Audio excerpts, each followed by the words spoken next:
Hi. Hello. Hello. Welcome to the Hello. podcast. Today is a Bryan and Kalani day. Um, both because as I mentioned Kalani in the pre-podcast, I did had some brain fog. I forgot to program for this week's show. But Oh, but we have Kalani, a friend of the podcast, and lovely, the immaculate, the amazing, the beautiful Kalani. Kalani here today. As mentioned, perhaps if I keep the cold open, we're doing a de-stress podcast. I think. yes. I think it's probably worth just to kind of like shoot the breeze and just kind of like just talk a little bit Yeah. about what's been either on our minds or just kind of like stuff that we're going to be excited about. Spring is now here. Technically, it was about several weeks ago. During that time, there has been a lot that happened.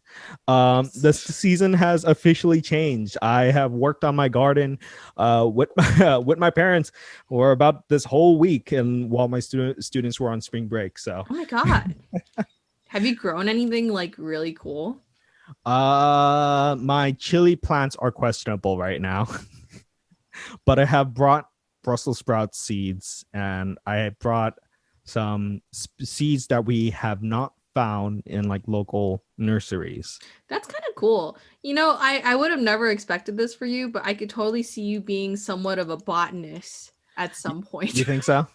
You I think think so. I think you could totally go into botany or it, growing plants. go into botany and then be a Mark Watney trying to survive on I a mean, I would take on the you as more Mars? of like the type of person to grow your own herbs, and when you're cooking, because you cook so like you're such a big fan of cooking, I could see you like going into your garden and being like, "What herbs would I need for this meal today?" And I then like just how like, we mention herbs without really asking about ourselves. It's like when we say herbs, we really mean Kush, right? Just kidding. I mean, I meant not that, but Sorry. I mean, if you want to make time, haha, time for that conversation, we can. um yeah, I think I do have my rose. I need to dig out my rosemary bush plant I feel like bush. rosemary is like the traditional it herb Yeah, it is in a bucket buried with a in, mop. in the ground. Oh god. Put that mac and cheese. We need to do one day a podcast with Vincent. Yes.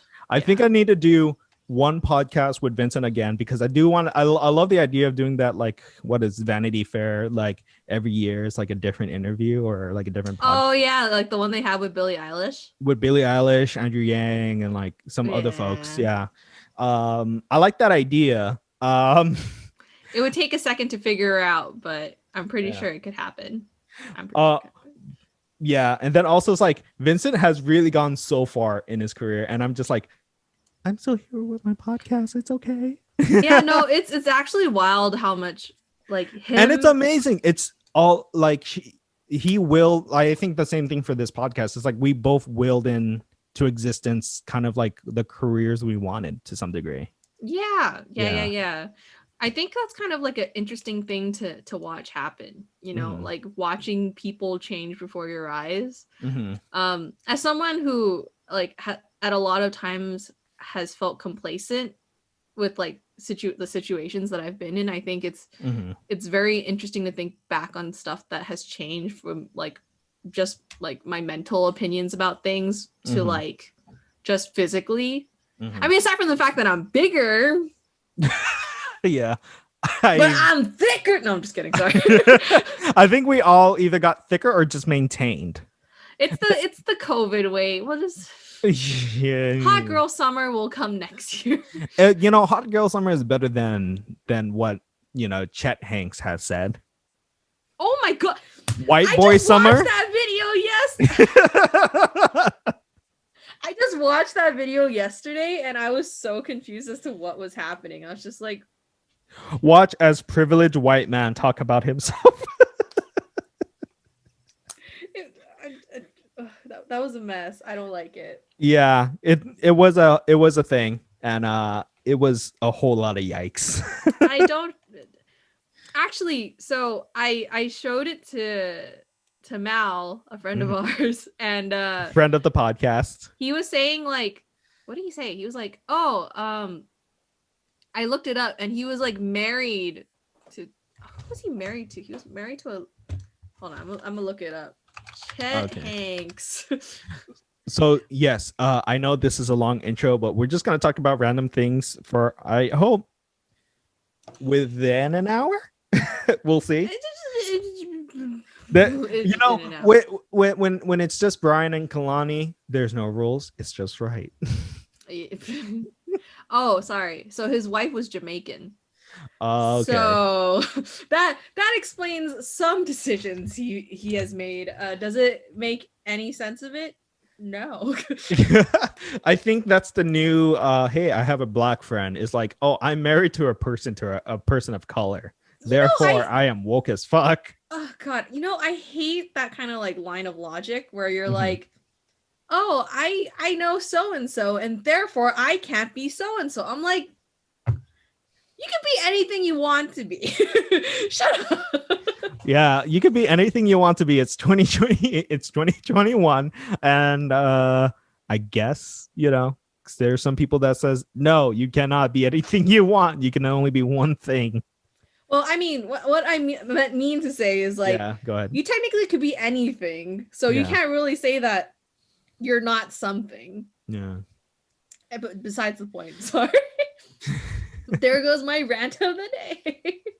Yeah, where do we stand? Oh yeah, the whole like he has a Jamaican wife and therefore he could just say weird shit.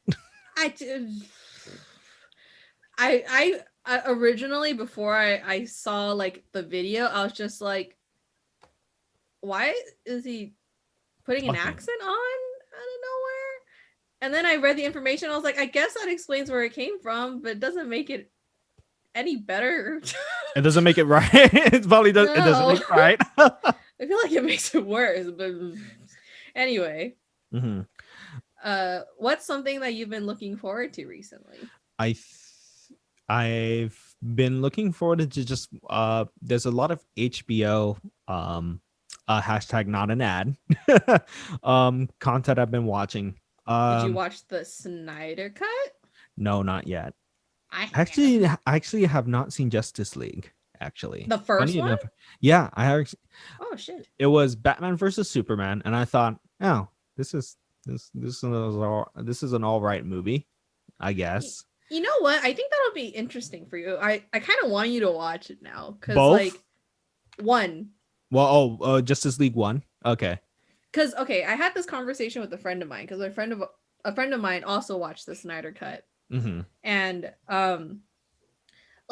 there was a person that I watch on YouTube, and he said, I don't know if my opinions on the Justice League that came out recently, which is the Snyder Cut, would have been any different if I didn't watch the first movie first.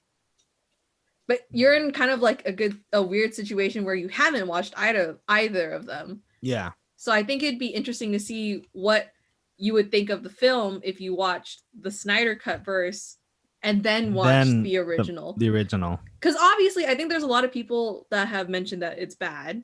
And actually, I think you'll find the story very interesting, especially the stuff that gets cut out. But I think it would make for a very interesting opinion for you just to see where it is now first. Like, and then if you were to be like, oh, I thought it was okay, then that's kind of like interesting. Yeah. I would say this. If it would be like something worthwhile, because I just take it for films and TV for face value. And that's why I did enjoy not Last Jedi. The one, what was the one before Last Jedi? Was it The Last Jedi? Oh, the Rise of Skywalker was the most newest one. The Last Jedi was the one that everybody hated, apparently. I don't think I really hated as much as everybody made it out to be. So I I guess my opinion on it is weird because I don't have the history of like playing Star Wars, so it's not something that like I have an attachment to in comparison to other films, like for example Harry Potter, which is like a very like year like I guess you could consider it as like a Marvel-esque kind of like series type situation. Yeah. But like I think I've mentioned it in the podcast where I said I hated love. Yeah, oh, yeah. A few um podcasts before. which I think I mentioned that like I've only so far have watched the newest three and Rogue One. Those are the only movies in the Star Wars universe that I've watched. So I guess I really had no opinions for how I expected the second one to be. Obviously I think it like from what at least like my base knowledge of like the three films that are a part of the newer generation of Star Wars, I feel like they could have done a lot better with elaborating certain stories. And I think a lot of things or storylines being sacrificed make it, I don't know, like it could have been so much better overall. But I thought that Ryan Johnson, the director for Last Jedi, and this is going to be a part of a bigger view of like the Snyder Cut. I know we're on this Star Wars tangent real quick, but like there are things that I felt like these are interesting takes on a Star Wars franchise, and I know that there are some people that's like, don't mess with my childhood. And I was like it's not like these other films don't exist in a world, you know what I mean? Like I just think this is an artist that understands what this world is and like try to like deconstruct it for like maybe a newer generation, or like this idea that, you know, anybody could be a Jedi or something like that. And that's what I really got out of what Ryan Johnson was trying to say, like towards the end of the film. And I thought, oh, this is actually pretty cool because like, yeah, like Rey doesn't need to have like this parentage that is super important, you know. right. And like this idea that like all of these characters could just be like, or like it's basically an ode to like a Jedi you have no idea what the name is. And like even the TV series, there's like Ahsoka Tano and like other Jedi that like has like nameless roles in the main movie, right? And they get a name, they get a story of themselves. And like I think Rey could have just been that. Like you don't know her past, like Ahsoka Tano's past, and like it would be really awesome that like Rey could just be like a normal you and me sort of characters. It would kind of erase the whole metachlorian bit, by the way. But but I think sacrifices must be made. I'm just kidding. Sacrifices must be made. But I just think it would have been interesting if it followed through into Rise of Skywalker. And like, you know, of course there was a lot of other things that happened. You know, Carrie Fisher passed away in that situation. There was so much backlash for certain people, and what happened to Kelly Marie Tran, I just like if history like if we could do a do-over, you know, recognize what the fuck people did to that woman, you know. Seriously, I felt so bad for her hearing about all that stuff, but like in a weird way, like in tandem with everything that's been happening with like the Justice League, hearing about it now doesn't surprise me. I don't know if you happen to know any of like the history behind like all the stuff that's been happening, but without spoiling anything, I guess. There are like there's a character in the Justice League, the actor that plays him, he's currently in like a huge case with Warner Brothers, the company that first released the Justice League. And it was for mistreatment on the set. Oh yeah, I know about the controversy. Yeah. So that kind of stuff. And then on top of that, you know, like hearing the whole thing where he was saying like, wait, how much have you read of like articles about the controversy and stuff? Just so I don't say anything that potentially spoils something. Well, the only thing I hear was gossip, like those gossip articles, like, you know, not Vanity Fair. Well, I So guess what Vanity did you Fair. read? It's that the cyborg, the guy who plays Cyborg, was kind of basically mistreated, and I wasn't from Zack Snyder. It was the director that took the reins from Justice League. Yeah, Joss Whedon. Josh Whedon, there you go. For that took the reins after Zack Snyder left because of family, personal issues. There were things that happened in his family that he needed to take care of, and so he left the project, and then Josh Whedon came in, and then there was cases of just abuse from the director to the actor of Cyborg, and I feel bad. I need to figure out his name. I don't know if you know this, but he also directed the Avengers. I know. The thing is, he was coming off of working with Disney, and then at that point working with Marvel, and it was crazy because it was like, oh, Josh Whedon's gonna save the Justice League, and then all I heard was just bad things about the movie. I'm just like, holy shit, what happened? Well, here's the thing. I think this is like an issue that happens very often when it comes to like movies that become big. But I think a lot of the times when one style of film becomes very popular, everyone starts trying to imitate it because you want to imitate the success of something that works, right? It's like there's a model that has been proven to work. So the best thing to do is to try to copy it as best as possible. And I think that's essentially what happened with this situation, right?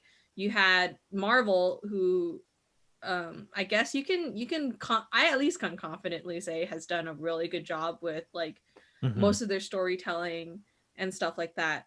And with people wanting to build off of that success, I could see DC, who actually, I didn't realize this, was considered to be much more successful of a media company originally, at least with the superhero branding compared to Marvel. Wanting to build off that success too, they obviously would try the exact same model.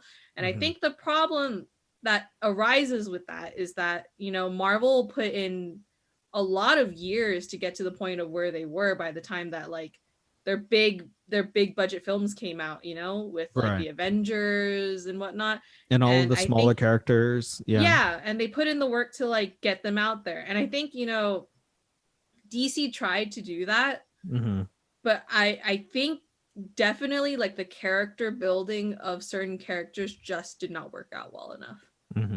But that's not to say that Marvel films are like high and mighty and all great. They're not all great, but Thor: The Dark World. I was actually planning to do a rewatch of all of the Marvel films pretty soon because I haven't watched all of them. I'm not really looking forward to seeing like Thor speaking in a Shakespearean script. Like Faust has I don't know what he would say. This was early. Where is thy hammer? Faust has lost track of thy hammer. Where is Faust? It had to take an Avengers movie and an Australian director to breathe life into to Thor, essentially. Well, I find this very interesting. I've had this thought, and since we were talking about Star Wars not that long ago, I found this very interesting. Go ahead. So, I thought a part of the downfall as to why Star Wars, I felt like, might not have worked to its fullest potential could have been the fact that there were so many directors working on the same project. But I don't, because Marvel kind of is the same situation, right? You have multiple directors working on a certain project, but it somehow works. So what's the distinction between those two things? I think it's just the way, it's like the way the creative process is not meddled with by people that shouldn't be making decisions. And I know this is a big hot take. Well, it's the stereotype of like it was meddled by producers and people in the studio, like that's some of the like things you would hear if a production didn't go as planned. It's meddling from the studio, and to some of that is very much true. I think in some cases, I think Disney to a degree put themselves into a corner when they purchase these brands in exorbitant prices. They saw it for what it is to a degree and how toxic the fandom could be. So I think it really put the whole kibosh on like actually doing theatrical Star Wars projects. Like at one point we had maybe a Boba Fett movie, or at least an Obi-Wan movie, but like everything has now shifted towards kind of like the Disney projects on the Plus platform, where it could be more readily somewhat available. I have my own 2 cents about it, as somebody that like kind of grew up in the whole like you should see film in the theater and certain things like that. But it's I think it's not just the director's issue. I think it's these studios seeing this as not a place to make stories, but also an investment. Which is that's the thing. Everything's an investment. You know what I mean? Like to some degree, it's like there's an investment into doing this podcast, right? There's an investment of time. It's yours and mine time, but also an investment in the microphones, the lighting, the internet, the Zoom account, right? There's a dollar value to a lot of these things, and like we shouldn't ignore it, but at the same point, we also should understand like there's still motivations on how it comes to existence. Yeah. I feel like I don't know if this is a like a good take I should be having about the situation. You can tell me otherwise, but I feel like one of my grievances with like modern day media, especially like I guess with conglomerates as well, if you really want to include that, is well, okay, I can't really contribute it to conglomerates, but if it has, I feel like it has something to do with making money, so I feel like that's probably related. But I just feel like the fact that like Disney choosing to put their shows on Disney Plus incentivizes people to buy it, but it limits a person's accessibility to certain stories, right? Whereas, when Iron Man first came out, like obviously we had Netflix, but it wasn't like that company was releasing their own content at the time. I think they might have been. I might be wrong on that. You mean Disney or Netflix? Netflix. Oh, okay.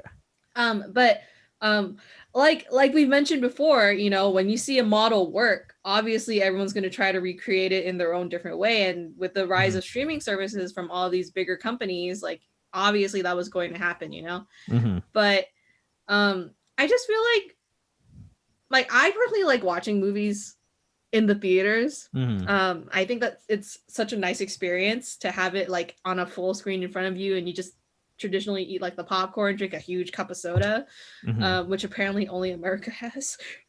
I don't want to make it sound cultish, but it is kind of like a ritual, like if you're going with friends, there's like there's a sense memory of it, going to the theater like that. Oh yeah, by the way, continue your point. But it's just I feel like with the rise of streaming services and them wanting to make their own content that you would have to purchase their services in order to watch, I think it just limits a person accessibility to certain things. And obviously, I guess like if I really think about it, we've had those kind of same issues with like cable. I never really had Disney Channel when I grew up because it was a cable thing. But I guess like I feel like accessibility to media hasn't been as much of an issue, or it probably wasn't as big of an issue, back then as it is now, especially because all of these companies now are making it so that you have to buy their service in order to watch something. And, with Disney making Disney Plus and releasing all of these Marvel films, it's kind of like banking on the prediction that so many people have put in so much time into watching all of these shows, like, or these movies like or like Star Wars and like the Marvel franchise, that they would spend money out of their pocket every month in order to continue having that accessibility to these things that they have put their time in for years to get to keep up with. So I think there's some elements of truth to that, because it's like, I think within this frame of this conversation, it's like I don't think the conversation of inclusivity or like stories that identify with subcultures, not just subcultures, but like cultures that are not in the mainstream, like Asian stories or Black stories or queer stories or like trans stories. And trans like Trans Awareness Day is coming up, right? I think so. Or it's just passed. It just Mm, passed. I have no idea. So but it's like I think there are some positives to what streaming has put in the forefront of conversation. Like Yeah. ABC7 to some degree did not had if we didn't had streaming, we probably wouldn't had Fresh Off the Boat to some degree. If we didn't had certain things, we wouldn't have more representation or like an emphasis on these streaming companies to say, hey, we value these people of color stories, we're going to invest in these stories. Yeah. And I think that may be a positive that we could come from it. I do have my qualms with in some cases those decisions are made for because it's like you have gatekeepers and there's still that investment side of it. It's like, oh, you're only doing this because there is money to be made from these stories also. We had recently with George Floyd, there was so many of these companies saying, hey, we're going to make these stories that we made that's focused on the Black experience, we're going to make them free to stream. And I think that was an awesome thing for people to do in these companies. But before, I've had my issues with Disney. As mentioned before, it's like you hid a LGBTQ plus story behind a paywall, and what was traditionally made as like, hey, like as a short film that played in front of a Pixar movie, you buried it into a streaming thing that not many people would see, and the impact of that story doesn't have that same impact if you just buried it behind a streaming platform. Yeah. To piggyback even off of your statement, and to go back full circle to like the Justice League discussion we were having earlier, Right. That actor, Ray Fisher, by the way. Yeah. So one of the things that became a really big talking point was that obviously he's a person of color, right? Mm-hmm. And there were reports that there was an executive, I think that he definitely has mentioned he has grievances with, that said that a Black man can't be the center of a story. Wow. And that's genuinely like, okay, I don't want to ruin it for you, but I feel like since we're mentioning it, it's probably relatively related. So I think you'd find it at least somewhat interesting to keep your eye out for. Mm-hmm. One of the biggest differences, even as someone who's watched both versions of the Justice League, is the fact that his story is so much more prominent in the second film than it is in the first one. Okay. You really get a development of character, not even just for him, but for a lot of the characters that are a part of the story. But you definitely get the sense that a lot of his screen time was cut in comparison to the first film. And I think I have a habit of doing a lot of research about films that I watch or things that I get into at certain points in time. So I kind of like dive into a rabbit hole and just never ends. But I think one of the most interesting things to come out of it was just him saying like, the fact that they said that a Black man couldn't be the center of a story, and then they did everything in their power to kind of cut it from the film, and it's very obvious that's the case. That's seriously fucked up. Yeah. So that's something you should probably keep in mind as well. It's like it'll be a very big focal point of difference. I know the story has changed. I don't know the details, or at least whenever I see a video on the new Justice League, it's just like they explain it so fast, and I'm like, okay, I have no idea what the fuck they're talking about. So I need to watch the film to get an idea and stop watching these theory things. And I'm like, I have no idea what they're saying. As someone who's watched it, the best way that I can explain the difference between the two films is that the first one seems like a mishmash of two different ideas, and you can very clearly tell that the direction that they were taking was very different from when the Zack Snyder started it to when Joss Whedon took over. And I think Expectedly so. I'm pretty sure there were executives that had mentioned that they wanted to go the Marvel route, and Marvel's kind of like sense of like, or the way that they direct their films is much more like, as someone put it, action comedy, Mm-hmm. where a lot of times they throw in some kind of like one liners in this in the script. Mm-hmm. And I think you can kind of tell with the direction that Zack Snyder took with like Superman and that kind of like series of films that he wanted to go for a darker tone, Mm-hmm. which obviously to some degree people found problematic because he kind of took away from certain character aspects that were very like epitomized for those specific superheroes. But you could clearly see the direction that he was going, and Mm-hmm. Justice League, um, I think that certain scenes had a sense of the kind of dark, gritty superhero film that he was trying to go for. Mm. But mixed into all of that were also like a bunch of scenes of that Marvel action comedy kind of feel. That's kind And of like interlaced between like just two different people's ideas of like what this thing is. right. And Oh. so it just didn't mix well when everything was put together. And I think that's probably why so many people had issues with it.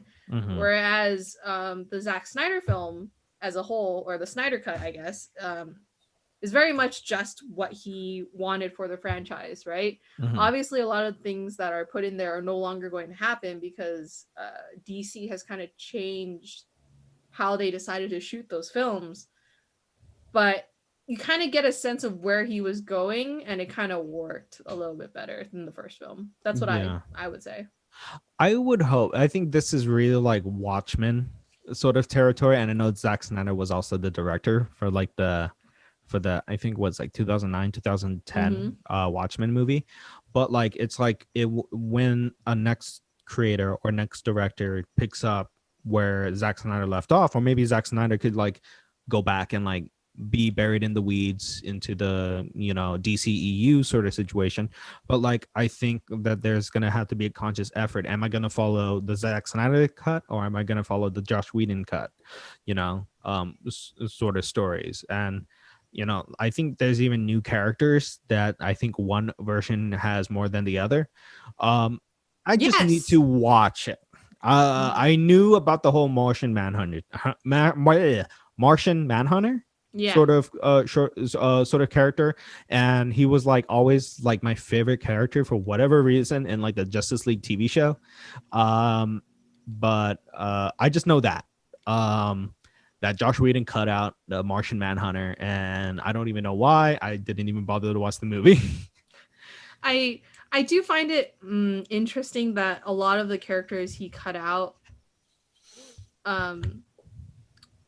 seemed very like a lot of them were people of color for one. I was about to say that. It was like, was it a lot of people of color?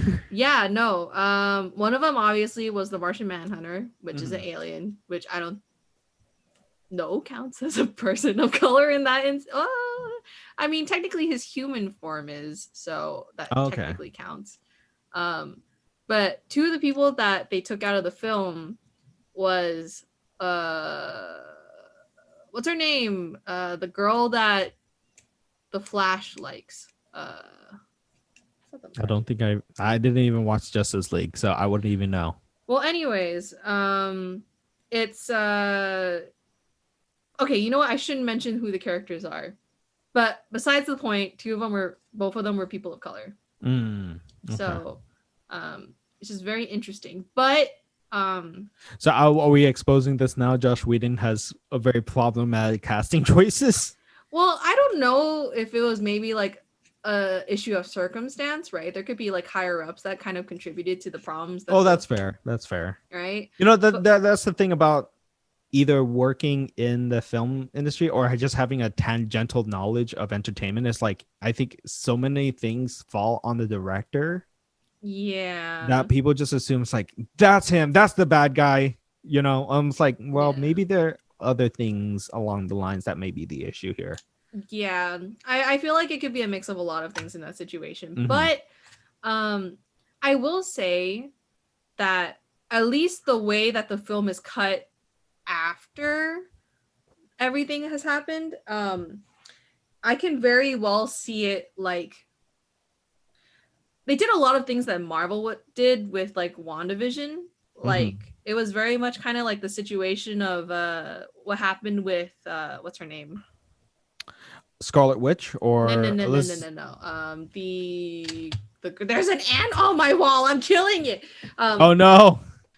The situation that happened with what's her name? She works with Randall Park's character. Monica Monica Rambeau. Oh, yeah, Yeah. go. We both got it. So I feel like the way, you know how they kind of like put her in, they didn't really mention who she was. But to most fans, they would know exactly who she was as a character in the film. I think that's kind of what Zack Snyder did with those characters that were cut. It was like they weren't necessarily like mainline characters in this right film. But they were kind of like dropping it in, so if the films, like if the whole universe were to continue, they could eventually be introduced. And maybe, you know, by the time that Joss Whedon took over, they said, you know what, we're not going to make any more Justice League films. And in that case, I kind of would understand them saying like, well, we don't need those characters because then they're never going to have a story because it's just going to end here. And then they just tie it with the bow and end it with the Justice League, and that's the end of the Zack Snyder universe of superhero films for the DC universe. So like in that instance, like I would understand them cutting it from like a higher ups perspective, even though to me I'm like, they're people of color. That's you know, but if their end goal was to end the film with the Joss Whedon version of the Justice League, I understand it from the perspective of there's no reason to write or to insert characters if they're never going to have a story to continue. So yeah. Okay, well that's fair, because like even after that film, we had the standalone Joker film, we had Suicide Squad that also felt like was tangentially related to the DCEU, and even with this new one by James Gunn, it's like I think it's just like throw that rule book out of the window at this point. And then there's the new Robert Pattinson Batman movie that's coming out, that's like either, I don't think it's a period piece, but it's like a Batman year one sort of situation. I'm not sure what's happening. I just heard that there's are elements of Batman's first couple years in the job sort of situation. So I'm like, that sounds like an interesting story. I want to know how that looks like. And I think you're right to a degree. I think that there are things that I wish, like to some degrees, like I do enjoy these standalone films, but I kind of still want the episodic, like, oh, these are the characters now at this point in time, and we're getting a Black Widow movie, and like there's Justice League Doomsday or something. Yeah, it's just interesting because we never would. I don't think we've ever would have thought of like, you know, Endgame or Infinity War ever happening when Iron Man first came out, right? That's true. That's a good that point. Expectation happened with a lot of superhero fans too, where it's like you would never expect certain situations to be happening, but they kind of do because it was planned out well enough. Like, for example, a YouTuber I watched, he mentioned that one of the scenes that he never expected to see on screen was the Thanos farm scene, because that's in the comic books. But he was like, it's so mundane, there's no way that is going to happen, and he ends up at his farm at the end of Infinity War, you know. So it's like I think Marvel has been able to get their payoff with their films because there does seem to like be a sense of continuity. And I don't know if maybe it's also because for the most part, it seems like most of the directors that were hired to start a certain character story have sticked with it for a long time. And that's what adds to the continuity and why it feels so good when the stories are taken apart.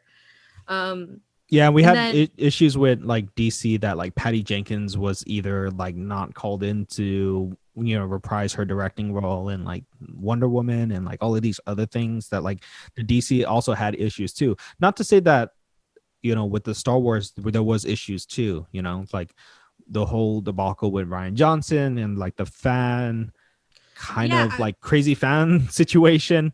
Like they brought back JJ Abrams as director, and like, well, it's like you're not supporting your directors or your director's visions, or like, the people that you pick for these roles is like, it's kind of questionable.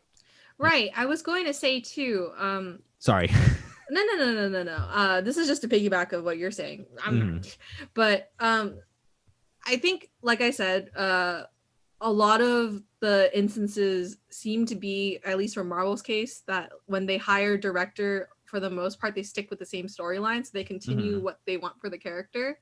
But I think also another thing that they seem to be doing well is that when they have like the big superhero budget film movie, it doesn't seem like any of the director who is working on it is stepping on the storylines or the toes of the individual stories of those other characters. Right. And I think it's like going back to what you're saying about Ryan Johnson and JJ Abrams. I think I don't know if maybe this is kind of what the case is. I could be wrong. But I would kind of think that people's opinion of the second film might have been even worse after the JJ Abrams film came out. Because all of the storylines that got dropped within part 2 of Star Wars didn't get continued when he took over again. Yeah. So like the whole thing about Rey being from nothing and then being, the daughter of Palpatine, or not daughter, sorry, granddaughter. Oh yeah, that's right. And it's like, she became something, and he kind of stepped all over Ryan Johnson's original vision when he made the second film. And I'm not saying that it's any better, but definitely the second, or JJ Abrams version of the second film definitely had a lot of like gratuitous fan service to it, and I don't know if that's what defined the film. The fact that they bring back Palpatine, all of these things happen that you wouldn't expect it to. It just feels very disjointed. Whereas I think somehow they managed to make the Marvel franchise feel very, I guess, cohesive. Yeah. I think that that's a lot of things to consider there. I don't know. We we're not experts in film or anything. Like we're just kind of deriving our knowledge from like what we see, and just like for all we know, Ryan Johnson and JJ Abrams are friends. I don't know. That is a lot to deal with, by the way. If it's like, oh, everything you made in this film, we're not going to cover. Like goodbye. I think when it comes to art, I think it hurts a little bit more. So we're not trying to devalue someone else's experience, but I think in its most core form, it's like, I think to some degree DC was playing catch up to Marvel, and I think this is something that a lot of industries have done. Like Universal had the Universal Monster sort of Universal Monster Universe, something like that. Universal Monster Universe. That's a lot. UWU or something. Yeah, like the werewolf could have a ooh situation. Anyways, and like in the frame of Disney Plus and like what Disney has been going through right now, it's like even them, they are playing catch up to services like Netflix and I think one of the first ones was like Hulu. I guess the main three was Hulu, Amazon, and Netflix as kind of like the forefathers of like streaming, of like the streaming networks, right? And then you got big players like HBO. I think right now you even have like Warner Brothers, or you got Peacock, the NBC, CBS sort of streaming situation. Yeah, and there have been many attempts, like Quibi, the DreamWorks, that was ended up being a dream. Yeah. It's Yeah, interesting to see how like these corporate companies are dealing with catch up situations. So yeah. And I think we may go into a situation. It's like, yeah, we'll still have theaters. I'm not trying to advocate for the end of theaters, you know, like I do have family that works in a theater. Also, by the way, yikes because of the pandemic. But like I don't think theaters are going away, but just think in the United States, the way stories will be made, or like I think we're just on a different platform than ticket sales now. I think we're talking yeah. about a different funding apparatus, and we're talking about a different way to distribute films. And I think that should be the conversation now. I know that there are some places that will value ticket and movie sales, you know, like for God's sakes, there's like and like a cut of Iron Man that was specifically made for the Chinese market. You know what I mean? There's going to be big players like China that will, you know, dictate what stories will be made. But I think now the conversation may be shifting towards more of a streaming thing. I just hope that, you know, maybe important stories, or like there are ways that people, if you don't have the money, or like ways to like for some of these stories to be more open, you know what I mean? Mm-hmm. I'm happy and glad that I think studios and companies are finally understanding that having a diverse you know, line of stories that, you know, can stratify many people of color's experiences, you know, that is important, you know. And so I think they made that calculation for themselves, and they're really actively trying to do something. But I also want to see it, you know, like there are ways for communities that didn't traditionally had a way to see these things. And with the pandemic, it's like there are people that just don't have internet, you know. And how do you expect them to be a customer in this in those things? And I know this is also a very privileged thing to say, you know what I mean? But I'm also looking out, it's like if these stories are worthwhile to you, then you should really reach those people that, you know, identify with those stories too. Right, right. Yeah, I like how this turned into a TV and film podcast, by the way. Should we swap the conversation? I think I like it, by the way, that we're talking about this.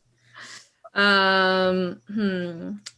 know what's very interesting? It's not TV and film related, but it is music video related. Oh, the Little Nas X situation. Have you watched it? You know, I didn't necessarily watch it. I watch other people freak out about it, but I do understand what Little Nas X was doing in the frame of, I think what it was like Phil DeFranco was mentioning. It's like, this is somebody that like within the queer identity is like had a lot of either self-hate, you know, there is part of queer identity that is within the church, you know, the idea that you're a devil and like all of these other things. I think it's an artist really trying to like say, hey, you like me for this one thing, I need to be real for myself, and this will be like a therapeutic thing for me to like get off my chest. Yeah. And I think that's what the video was, and that's what the video really just had to be. And I give Little Nas X like the courage, like that takes a lot to present and tell your story. Like that's my job essentially, you know, to teach kids how to tell their stories, right? Right. And it right. takes a lot, you know. Some of these students have gone through so much stuff, you know, as I can imagine, like immigrating to the United States, you know, and it takes a lot to talk about those stories. And then for somebody to be queer within the context of like, you know, Black Christian identity, or within the context of like how the Bush administration had really like set the clock back for a lot of gay, lesbians, trans, like all the LGBTQ plus in the community, turned the clock back, you know. So I think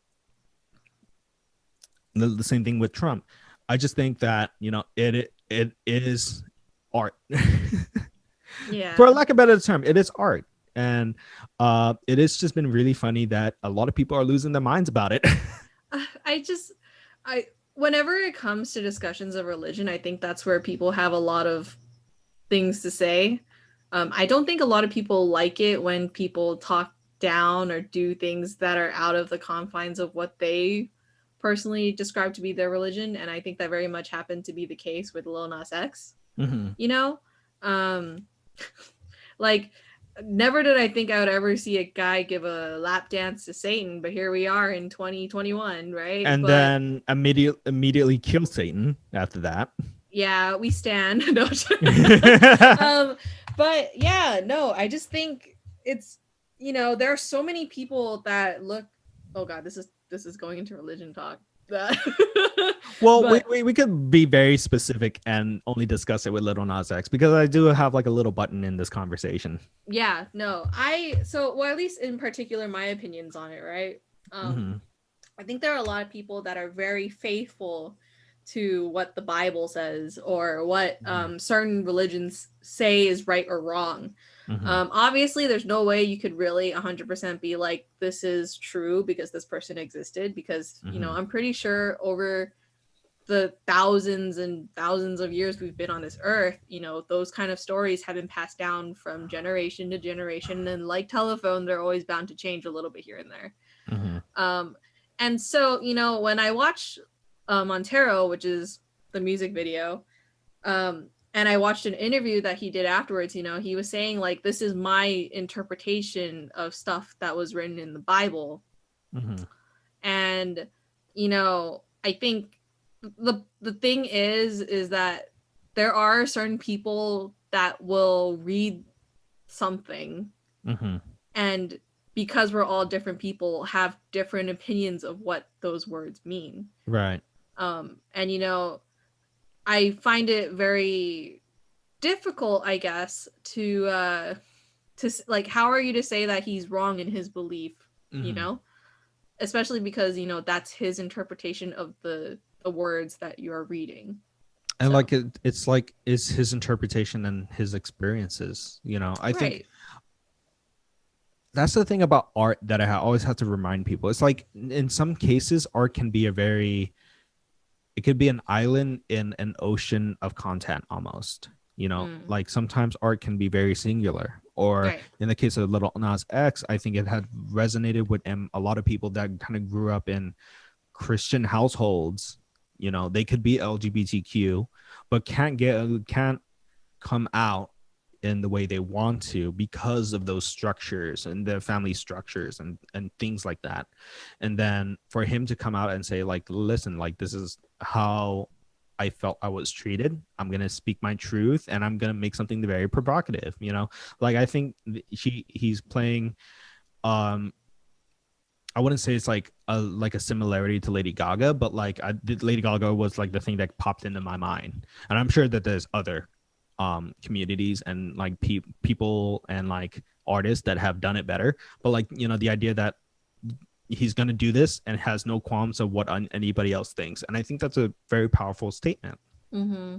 in that way. And I think I might be I think I might be ranting, but I just think it it should be both personal and then also both public too, because I think there are people coming and saying like, hey, I identify with this, you know, like this was something that I couldn't necessarily, you know, like say, but like, you know, I think this is an outlet that I could get this off my chest, sort Mm-hmm. of situation. So I think that there is something that, you know, Little Nas X is like provocating, you know, like he's a provocateur in some ways, in the same ways as like, you know, there are people in politics that are provocateurs, you know, Yeah. but in the way that Little Nas X is doing it, he's like putting a voice to individuals that felt for a long time probably didn't had a voice. Right.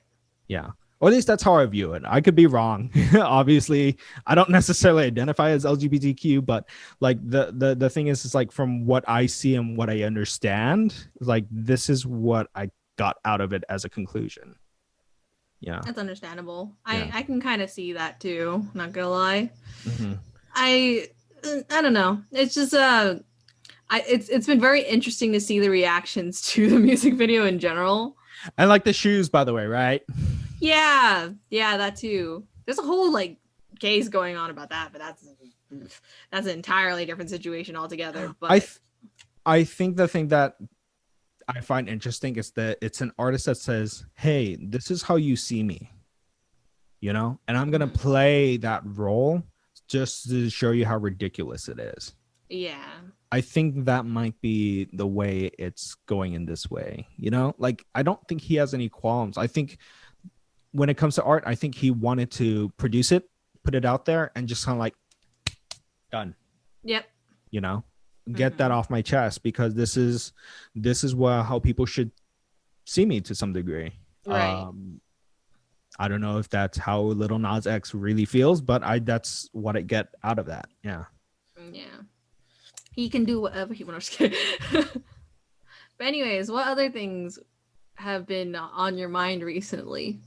I think well, going back to the whole HBO conversation, I've been watching this show called Generation. It's with the guy from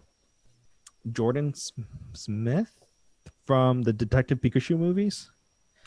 Yeah, Yeah. yeah, yeah. I let me get his name right.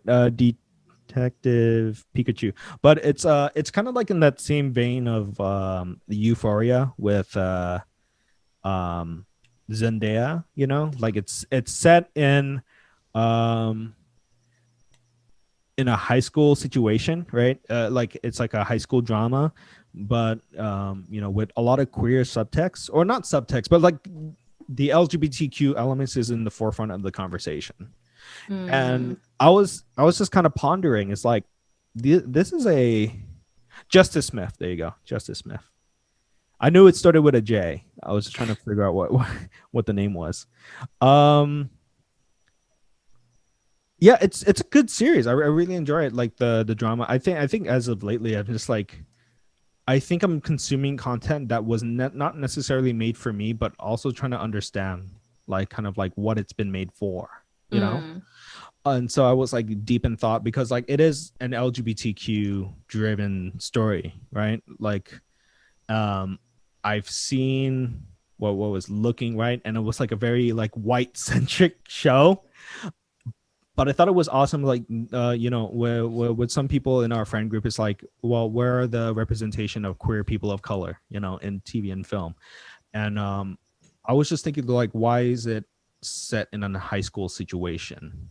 And I was like really pondering this, like that question. You know, Euphoria is kind of like it's like a queer. I wouldn't say queer coded, but there is a trans character and a trans actress. Yes, Hunter Schafer. Yeah, and they like it's that story being put forward, right? And so I was just wondering, like, it is a high school setting, you know, like, is this sexualized and like all of these other things? But I also thought, obviously, it's not made for a high school consumption, right? Like, I don't think teens are going out of their way to see some of these things, although there are people that's like when they get their hands on media, they get their hands on media. You know, it's like we watch Full Metal Alchemist when we're probably like too young to watch it, or, you know, that sort of situation. But I think this is in the same way that, you know, there are like, you know, adult proms. You know, like I think that this is, and I think this is a long and roundabout way of understanding why high school driven shows are so popular. You know, like the 13 Reasons Why of the world. Is that your phone? I get what you mean. And then like Elite, like I think the Spanish language one, Elite, that's set in like a private Spanish speaking school. I don't know if it was Spain or if it was Colombia or something like that, but like shows that are set in a high school format that has very adult themes, you know. I mean, okay, I guess this kind of toes in with a previous conversation that we've had before. Right. But sometimes I find that like we tend to think of people who are younger as being like too young to understand something when they're going through those situations already. I remember when I watched Euphoria, and I would have been, no, I was older by then, but I remember like at least in the times that like they were that age, you know, I've had people tell me those exact same situations that they were kind of going through that, you know, like the show represented. Like not to really go into too many details of things that have been told to me, but a lot of it could be like, you know, like issues with parents, issues with just their mental health, Right. and just kind of like dealing with puberty and growing up and those kind of situations. And so I, like, at least looking back as like a teen and watching the show, I very much related to a lot of the situations that they were going to. It could have been the crowd that I was in at the time, who knows. But it seems like, you know, a lot of times we think that there are people who are a part of a certain age group that can't fully understand, you know, something that's happening, you know, because they're not adults yet. And I think younger kids and younger teens are very capable of understanding certain situations. So at least to some degree, you have to kind of stop pretending like certain situations don't exist, when in reality, like, there are probably a lot of teens and kids going through those kind of issues but not saying anything about it. Right. And I'm not trying to say like shows like Euphoria shouldn't exist. I also have very much opinions about 13 Reasons Why. You know, shows like, you know, Who We Are, Who We Are, the Luca Guadagnino kind of like teenage drama that's set in Italy. And the show that I'm talking about right now, Generation. It's like, it's not that I don't want them to exist. It's just that I just want to understand, like, who is this made for, if it's going to be very explicit to some degree. Right. Yeah. That I can understand. Yeah. It's just I don't know. It seems, at least, like, it's hard to really pinpoint what something is made for, right? Like what the purpose of a show is. And obviously, you know, seeing as how Euphoria, if you want to go back to that, was on HBO, and it isn't like you can be a teenager and buy HBO in the first place. Right. You know, then what that does kind of fall into the question of who is the show for? What's the audience supposed to be?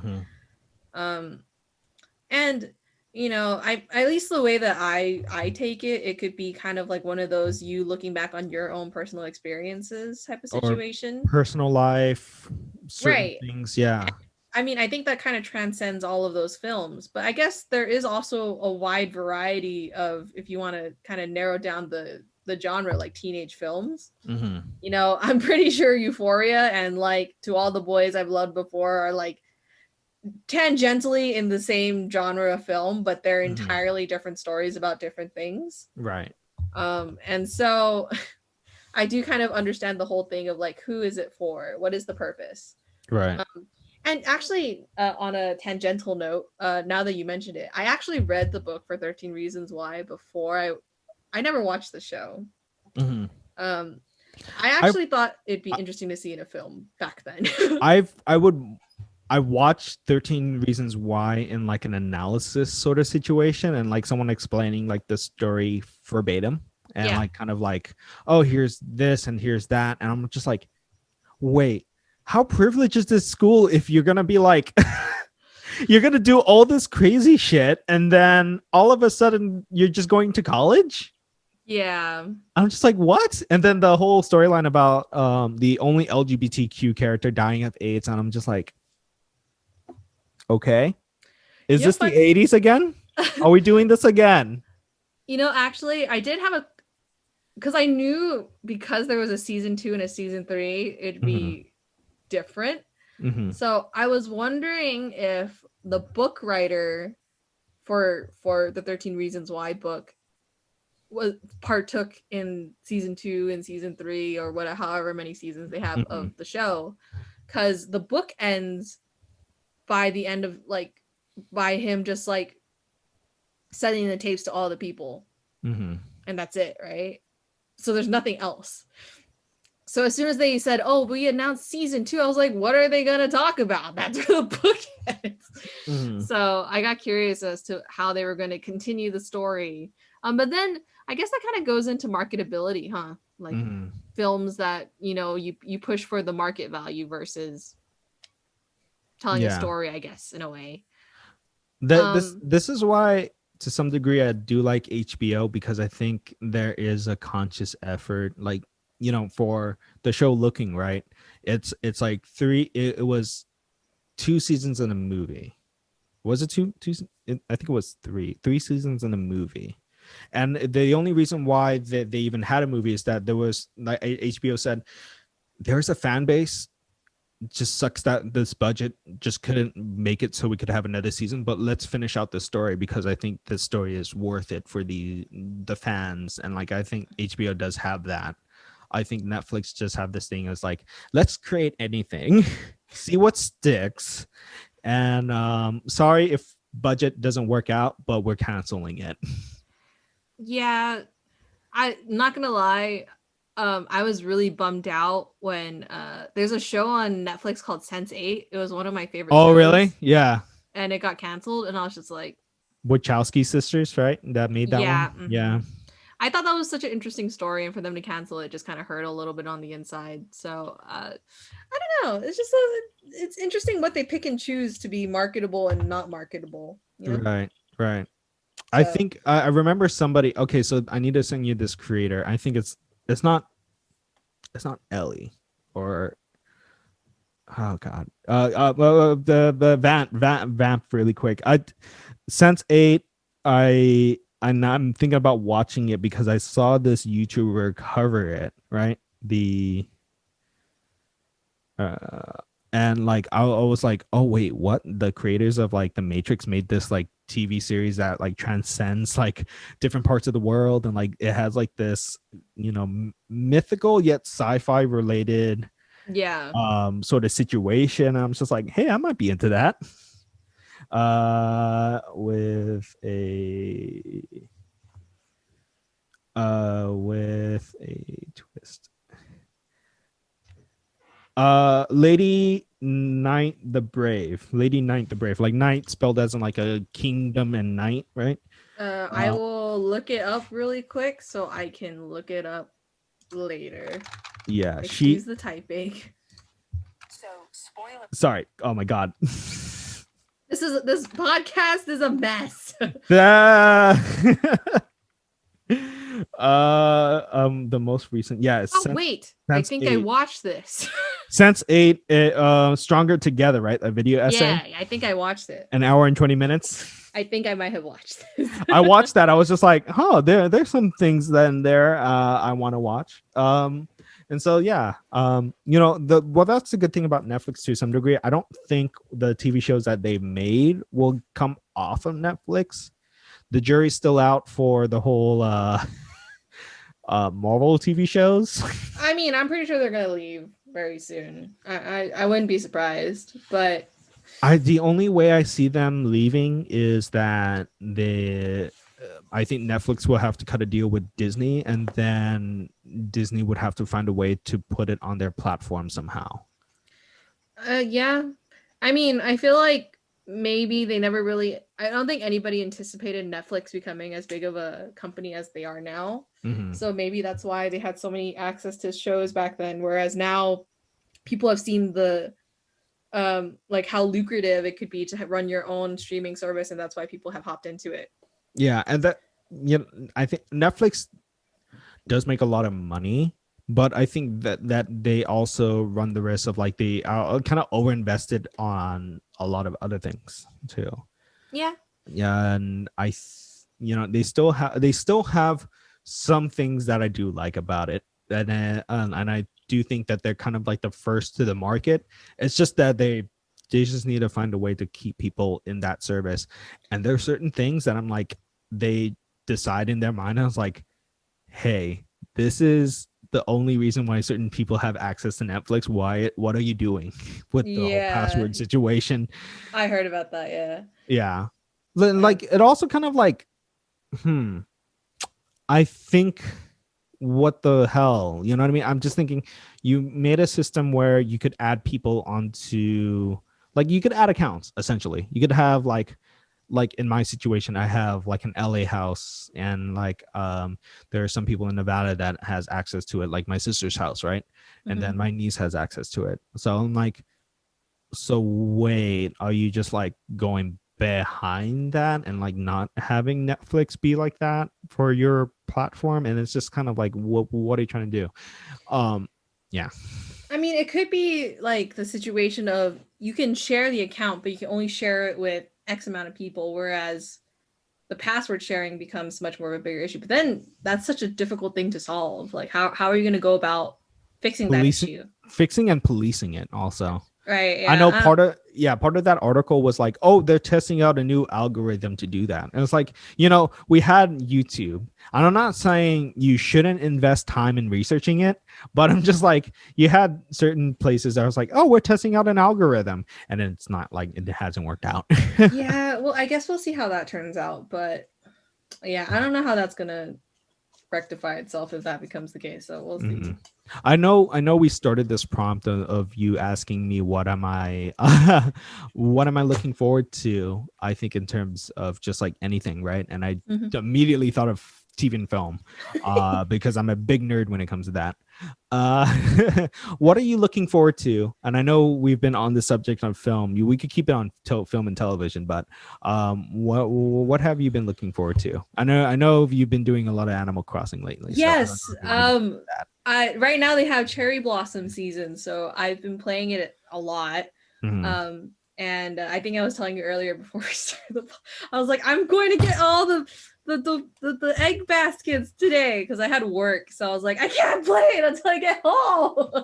And I thought about it more and I was like, wait, I have to podcast. So yeah, I just bought like 15 egg baskets. Mm-hmm. And I don't know. I feel like my mental state has been kind of like I don't know 100% what I'm doing. Like, I think you mentioned in the beginning you're kind of going through a mental fog. I think I'm very much in the same boat. I'm very much in a mental fog. So a lot of times nowadays I'm playing Animal Crossing to keep myself going, but also I play with my little cousin. And it's his first time playing and having his own console, and it's just so like interesting and funny to see him like being so interested in something that it's making me motivated to play more too. So but what else have I been into recently? God, I don't feel like I have been doing that much, so my interests have kind of like dwindled away a little bit. But a lot of the stuff has been like watching films. That has really like kept me going. Like very recently I watched Isle of Dogs. Oh, really? Yeah. Do you like that movie? There are some people that have really, really hot takes about it, especially with the whole the Japanese sort of side of things. Yeah, I think I still enjoyed the movie. Sorry, go ahead. No, I just feel like I can see where those kind of discussions come from, because I think if you like squinted, you can kind of see what it's based around, and obviously it's like tied to real life situations. But I personally really liked it. I've always been kind of a sucker for good stop motion animation films, so this is very up my alley.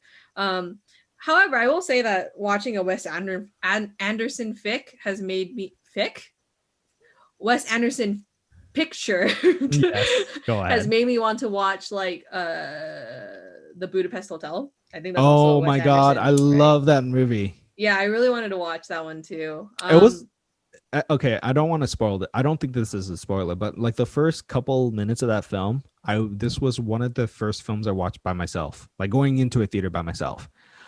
The theater was pretty empty. It's like one of those things where at the time it was marketed as a independent film, even though it had studio money to back it, right? So me and went by myself, didn't have friends. Sad life. You know what? We're gonna watch more films when theaters open up again. So yes. When we have confidence and the vaccine, right? I'm getting my second shot soon. I'm getting it for the first time soon. Okay, awesome. The first couple minutes of that film opens up with a single person going to the hotel, like just a singular person by themselves. I was just like, hey, I could identify with that. It's me. It's me. Yay! But yeah, no, I really want to watch that. I've always wanted to, but I never had the motivation to, and I think at the time I couldn't drive, so I just, Yeah. missed out on the opportunity. But I do want to get to that eventually. Yeah, no, I've always been a sucker for stop motion animation. One of my favorite ones to watch whenever I have the time is Paranorman. I love Paranorman. Mm. I've always liked like the Leica Studio stop motion animation films. I watched Coraline for the first time a while back. Mhm. And I did Cubo and the Two Strings as well. Was that also a Leica film too? All three of them are Leica films, I Right, believe, right. if I remember correctly. There's only one studio really like rolling the dice with the whole stop motion stuff, right? Yeah, there's only one. No, but I really like Leica films. So I really like watching those. I definitely will say I think Paranorman's one of my favorite ones.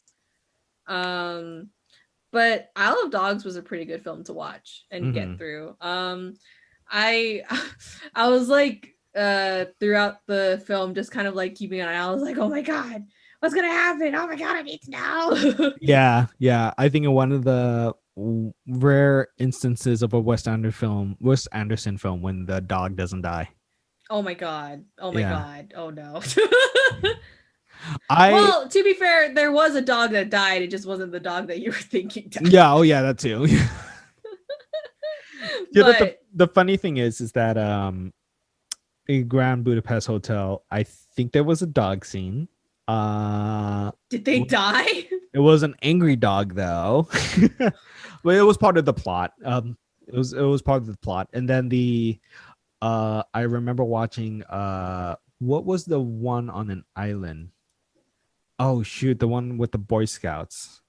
I just trying to remember Moonrise Kingdom, where there's like a really nice little dog that was the name Spots, and I was just die? Like, oh, God. Okay, yeah. Jesus Christ. Yeah. I think. What did you think about the whole like? So you understood where the controversy could have came from in terms of the whole like issues of like Japanese culture being appropriated, right? Yes, yeah. Because I think very much like it kind of ties into. I guess we're gonna go into the topic of Asian storylines, anyways. But I think that kind of goes hand in hand, right? Like there are a lot of if you're kind of like watching it at face value and you're not really interpreting it in any way whatsoever, you can very, very easily make the connection of like a Japanese government could be bad, right? Right.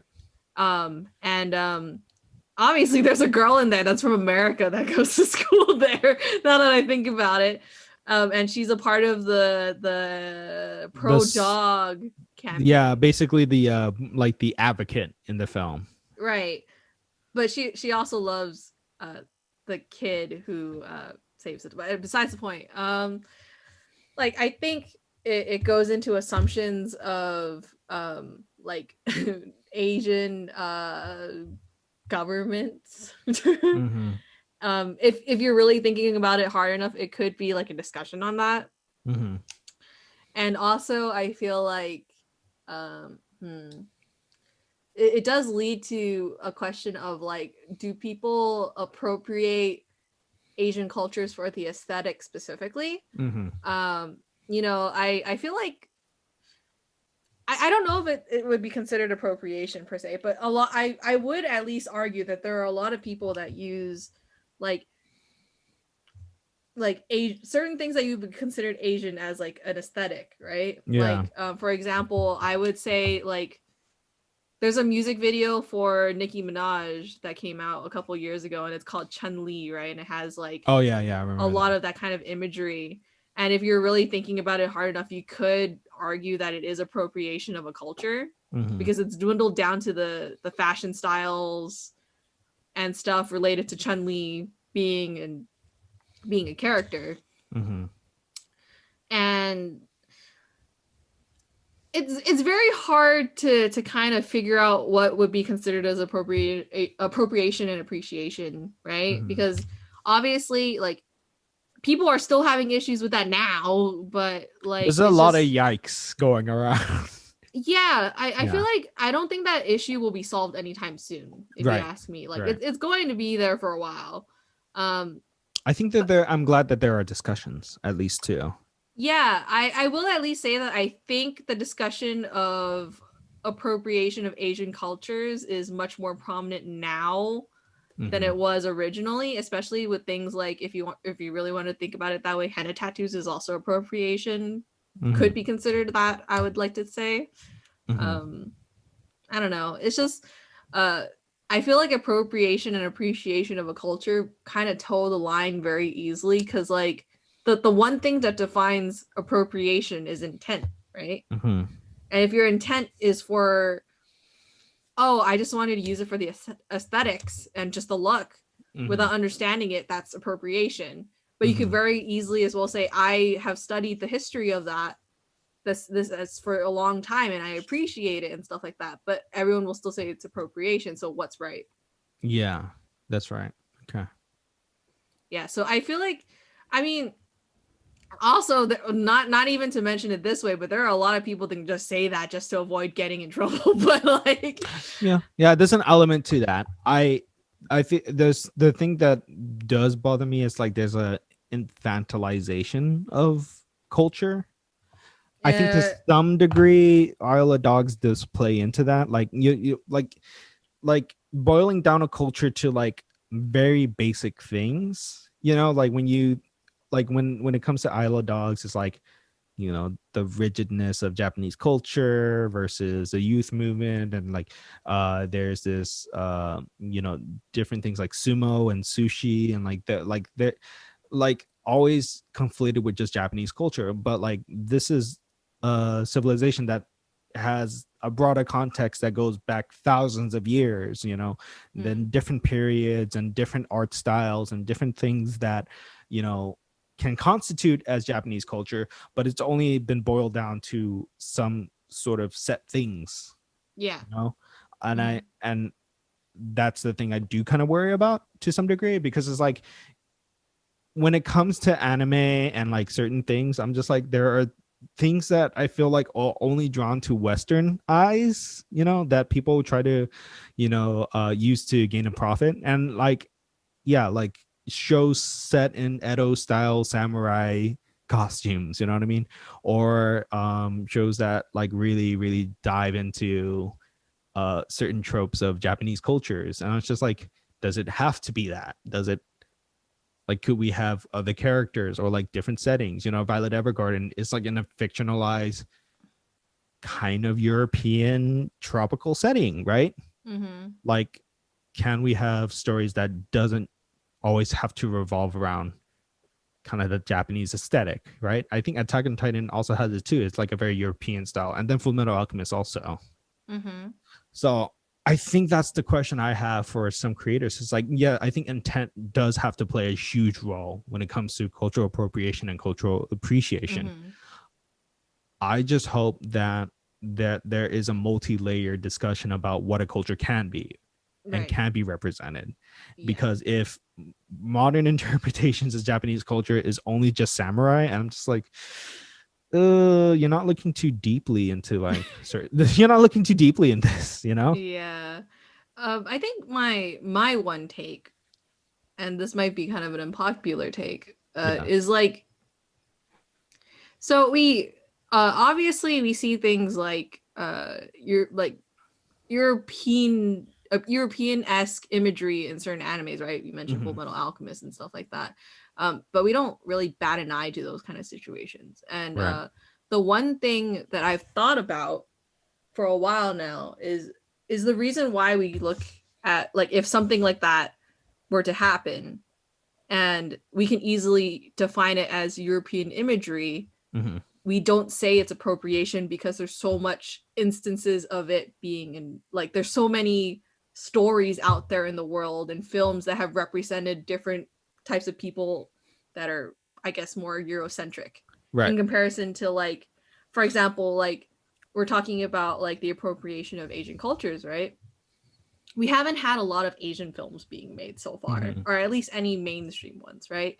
Like right now, I'm pretty sure the main couple of like images we have is that we have really cool light up cities with neon lights, Right. kung fu, we're fucking rich. Apparently. Apparently. What else do we got going for us? We have people living in our basements that can kill us. Oh yeah, Paris. Right? So like we don't have a lot of different stories of, you know, like Asian countries being out. Oh my god, and not even to forget, we have a guy who won the millionaire. Oh, David Chang. No, Who? Slumdog Millionaire. Oh yeah. Sorry. Right? So like even to kind of like back up on those stories, right? Like the one instance we've had a story about that is Slumdog Millionaire. What does that say about us, right? But also like it's just our the stories of people of color, I feel like especially Asian cultures is not as broad as other people of color. Like I'm pretty sure there are more instances of people being seen in different roles, but for Mhm. Asians in particular, are the roles that depict us as people have been limited very much so by like the constraints of what becomes popular and what doesn't. Right. And so I guess my point of contention would be like if we lived in a world like hypothetically where there was equal representation of all different ethnic groups in our films and media, would we have had as big of an issue with appropriation as we do like in this current situation? I think that might be a loaded question, but I can have a response. I mean that this is just like It's obviously there's no answer to it, but it's very much like a hypothetical, right? Because a lot of appropriation comes from people not, I think like it boils down to like boiling a ethnic group down to certain stereotypes. right. But for example, like if we're talking about like Eurocentric images of people and places, there's so many examples that you could use. Does that count as appropriation if like it's used in anime?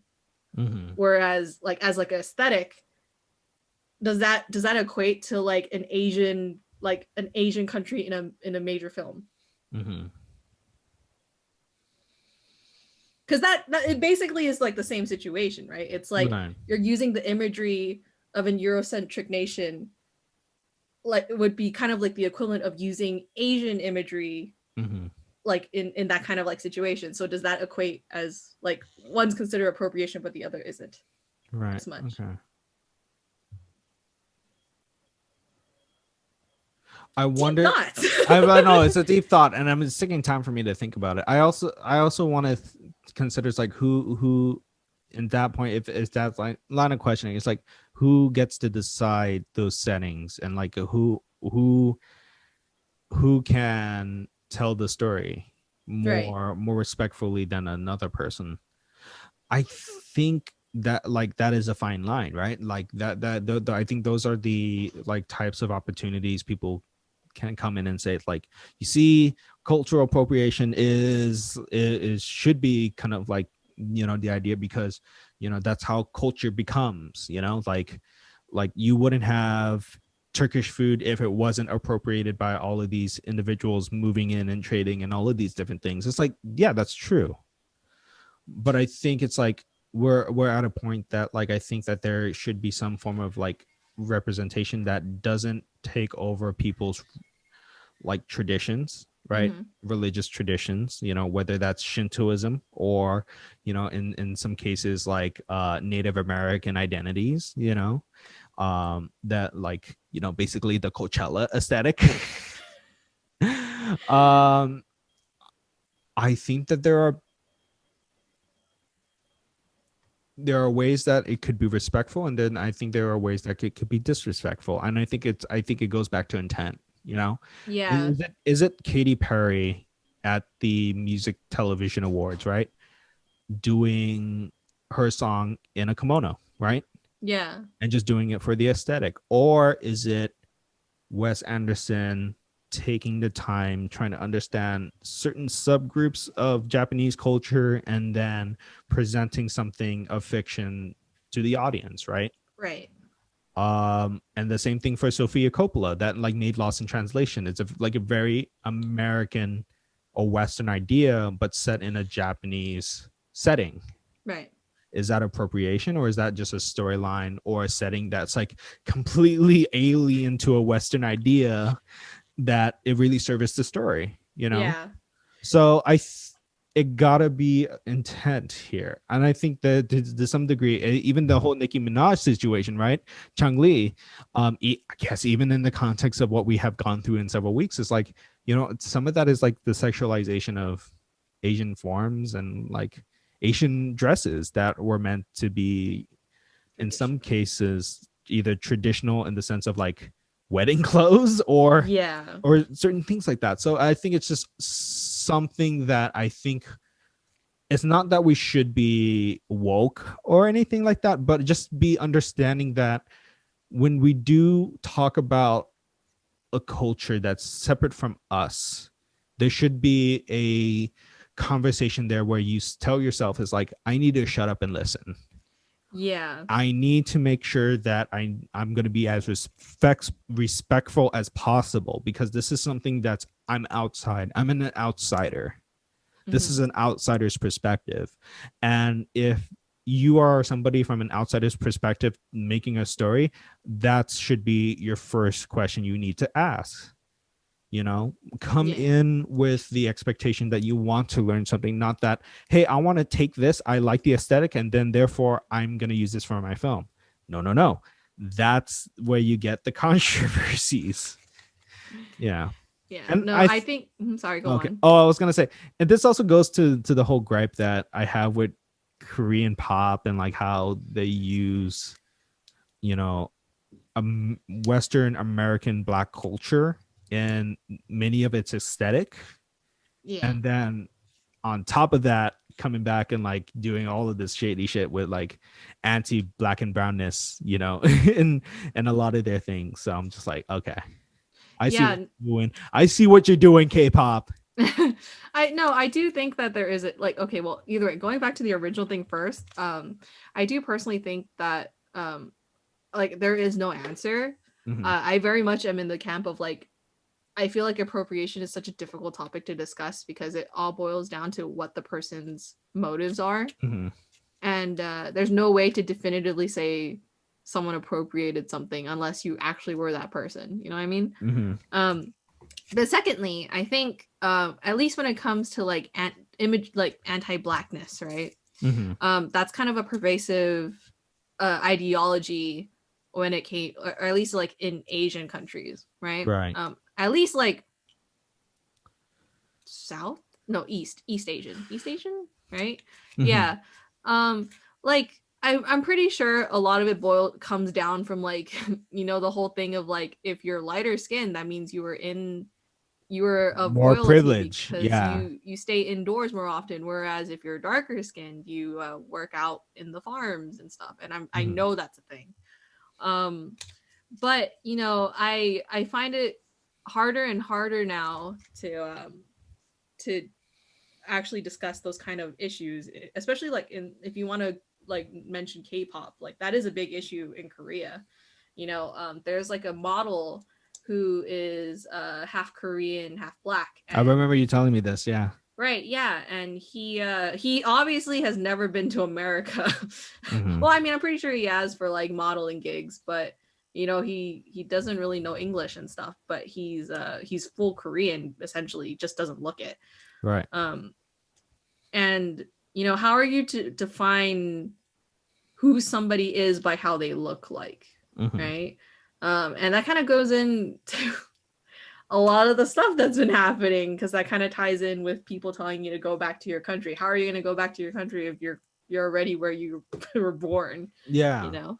So I don't know how we ended up full circle talking about this, by the way, but it all leads back to racism. Yeah. You know, I don't know if maybe because, you know, slavery and anti-blackness in America was such a big point of contention that it's not as big of an issue in Asian countries. Like, I don't know if that's what it is. I'm pretty sure they had some form of slavery in those countries as well, right? Like, for example, you have like the Uyghurs. Is that how you pronounce it? Uyghurs, yeah. Yeah, Well, and in my mind, yeah, Uyghurs as I don't know how to pronounce it 100%, but like you have that entire situation going on, right? And like, Mhm. if you really wanted to put it like in a different perspective, there are a lot of people that have outsourced their jobs to people in other countries who can't make the money for it, Mhm. right? So at least one of the I can acknowledge that there is an issue because it is a very prominent issue in Asian countries. Don't even get me started on that one. But Mhm. it just ties into a lot of problems we still have in the world that we haven't really solved yet. Or address or faced to address, Yeah. I mean, I think, I think back then, it's not like it was even that long ago, but a century ago or so, there was, I feel like, a sense of like, if you were to get married, you have to get married to somebody that exactly looks like you. Right. Right. There was like the whole thing about like if you're a white woman or if you're a black man or an Asian man, you can't get married to a white woman. And there was a whole problem of like they fear that was going to happen. Or in the case of like the situation with the Page Act, is like you relinquish as a white woman if you decide to marry somebody of color, and at the time you basically waive your citizens' rights, Exactly. Yeah. essentially. I was So just it's like, yeah. Oh, sorry. Go ahead. no, yeah, no. That's completely my point, right? Like that was an issue Hmm. like a century ago. And I mean obviously, there are a lot of interracial relationships now. Hmm. But the problem that comes with that is that people are kind of like we're kind of simple-minded monkeys. We're using our lizard brains. We go monkey brain all the time, and so everybody's always like, well, they're the type. You already can tell who a person is by how they look like. No, you can't. Hmm. There's so much interracial relationships now. You can't define a person by just how they look like. They can be anything that they define themselves to be. And how So can you? exactly, yeah, there's no way you can define what a person is. Only they get to. So Mhm. it's an issue of that. And I think as time goes on, I think as we've seen with like the issue of so many presidents rolling back transgender protections, Mhm. there is a degree of acceptance that has been slowly kind of pushing further, and we've seen that with the legalization of same-sex marriages, and so forth. So hopefully that kind of mindset, like you are how you look like, changes as time goes on. That's what Right. I guess my Right. general idea for that. But I don't know, I think whenever it comes to improvement and progress, it takes time. you Mhm. know it's been a century, and as far as we've gone with like transgender rights, women's rights of people of different ethnicities, we still have so much stuff to do. Mhm. So progress is slow, but progress will take time, and Mhm. eventually we'll get somewhere. Right.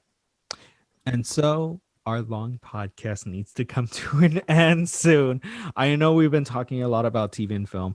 I do want to at least say one thing. Thank you to our number one fan for sending art recently. She showed me some new art. I need to show you Kalani because she's been really on this thing of like learning more about street art, and I'm just trying to be my best. Post I it was on the like, screen. I need permission first. Okay, never mind. Yeah. Always need to respect that when it comes to that. Consent. Consent is always a thing. But I just want to say thank you for always being a fan of what me and Kalani does. And then hopefully we'll do more TV and film stuff. I think I think movies are coming out more often. Netflix has done their thing of like releasing a film every week, right? Is that a thing? I didn't know that. Yeah, there's a new Leonardo DiCaprio film coming out soon. Kong and Godzilla was a thing. Remember that and one. and then Academy Awards is this month, so Oh maybe we boy. should do an Academy Awards thing where we somehow watch all of the films and really come to Oh it. God, I'm gonna die.